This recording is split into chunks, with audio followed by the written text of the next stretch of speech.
Today I'm here to suggest that we tear this mother down. The mother in question is infrastructure, specifically highways.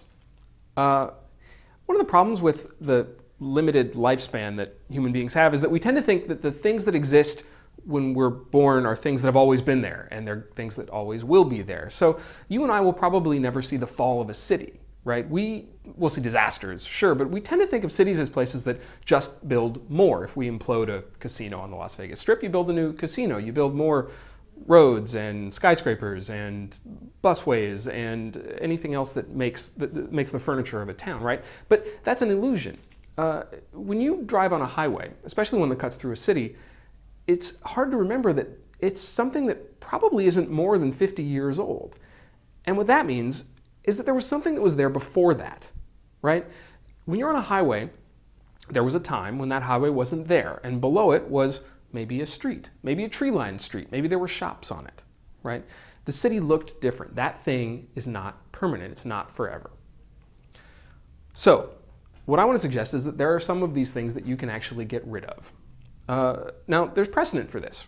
Here in San Francisco, after an earthquake, we took down the Embarcadero Freeway. I say we like I had something to do with that. I didn't. They took down the Embarcadero Freeway and produced what turned out to be one of the most popular public spaces in the city, right on the water.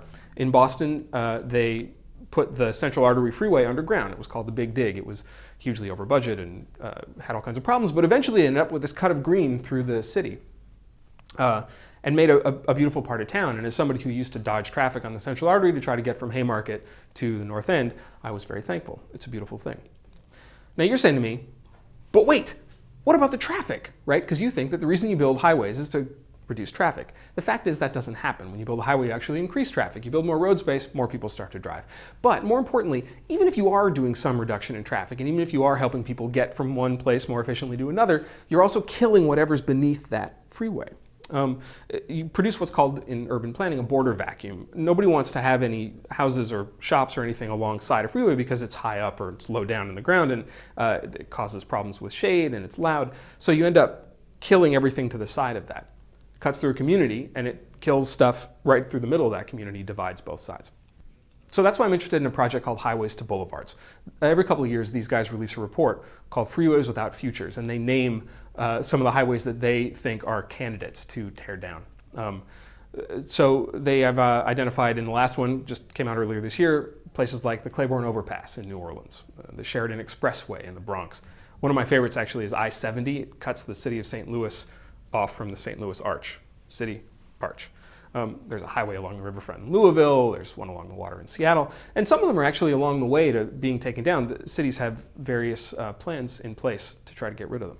The really fascinating thing about a lot of the highways on this list is how many of them cut through what were formerly vibrant African American communities. Back in the 50s and 60s, a lot of urban planners saw those communities as places that were subject to blight, right? And that the way to renew them was to build a highway through them. But what they ended up doing, of course, was killing anything that was below those highways and cutting a line right through them, which did more economic damage. But we have an opportunity here. We have an opportunity to start taking down some of the highways that don't get used or are in the wrong place or would fall down in the next earthquake. Think about it this way.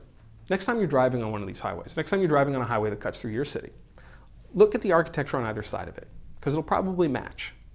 And imagine that the two sides of that road were actually a neighborhood once.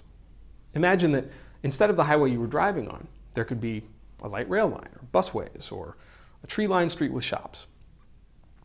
That you would have a place that people could come together instead of 8 lanes of uncrossable traffic, cutting the place in half.